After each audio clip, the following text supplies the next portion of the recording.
21 Mart 2024 seçimlerinden burayı devraldıktan sonra özellikle Edremit yönetimi olarak daha çok Edremit'in yeşilliğin hassas aldığımız bir noktadaydık.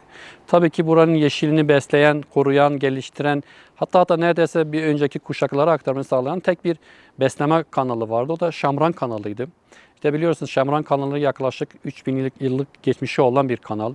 Bununla birlikte daha önce burada özellikle Gülpınar'dan başlayıp ta işte kalenin dibine kadar dediğimiz 51 kilometre uzunluğunda bir kanal ve yaklaşık 7000 hektar alanı sulama kapasitesine sahipken son dönemlerde özellikle yaşanan işte hava şartlarındaki değişen koşullarla birlikte buranın suyu artık hidroelektrik santrala aktarmaya başladı.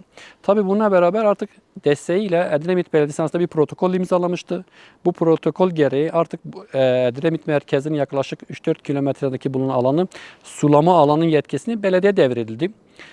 Belediye de özellikle ara kanallar dediğimiz bahçeleri besleyen ana damarı olan kanallarını kapatıp bundan sonra suyu sadece bir sembolik olarak akmasına neden oldu. Burada böyle olunca ister istemez bahçelerin biraz da korunmasına, kesilmesine ve yok olmasına neden oldu.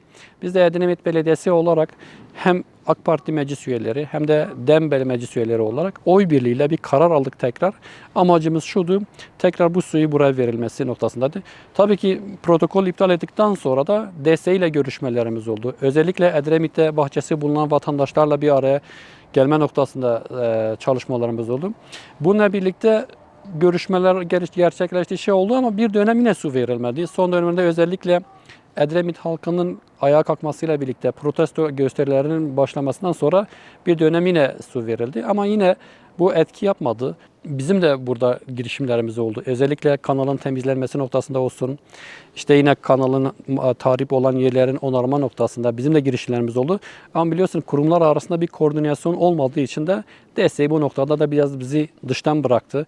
Bizim de buradaki temel amaçlarımızda biri şudur. Kalanın yetkisinin yani kullanım yetkisi, su kullanma yetkisinin eğer belediye devredilse bunu daha çok koordineli bir şekilde buradaki bahçelerin sulaması olsun. Bu bekçi dediğimiz o su kanallarına su verme noktasında biz her türlü girişimlerimiz oldu. Destek de sunmaya çalıştık. Ama devletin bu noktadaki duruşu da yani devlet su işlerinden bu noktada duruşu da bizi biraz dışta tutmaya çalışıldı.